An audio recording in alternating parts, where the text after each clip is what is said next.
Hey, welcome to today's Daily Jolt. Going back again to leading up to the cross of Good Friday and resurrection on Sunday, I want to take you back to that passage when Jesus says on the cross, my God, why have you forsaken me?" What you may not realize or remember is that those same words were given in Psalm 22, verse 1, when David said, my God, why have you forsaken me? Why are you so far from saving me, so far from the words of my groaning? But then he remembers this promise, verse 3, "Yet you are enthroned as the Holy One. You are the praise of Israel. In you our fathers put their trust. They cried to you and they were saved. In you they trusted and they were not disappointed." I want you to see something that Jesus did. When Jesus is in the most unbearable agony that a human being could ever go through, he remembered what his father said. He trusted the promise of his daddy. He remembered the words of the psalmist. He went back to the word. And there's a point that I want to give you today, folks. When you've got a problem, you've got to shout at it with a promise of God.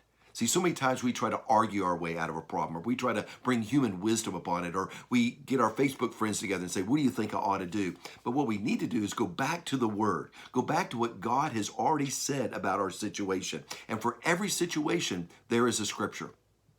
Did you hear me? In every situation, there is a scripture.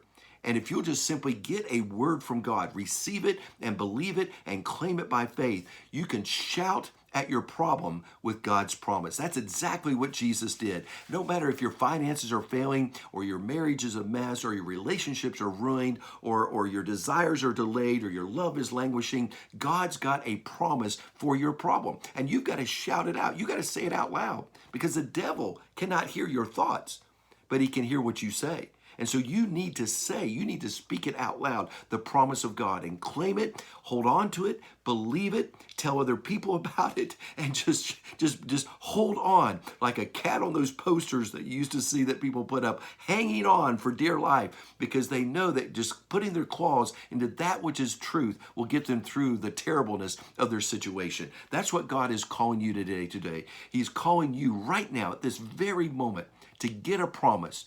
You can shout at your problem. So this Good Friday, this Easter season, take your problem, remember God's promise, and proclaim it like crazy.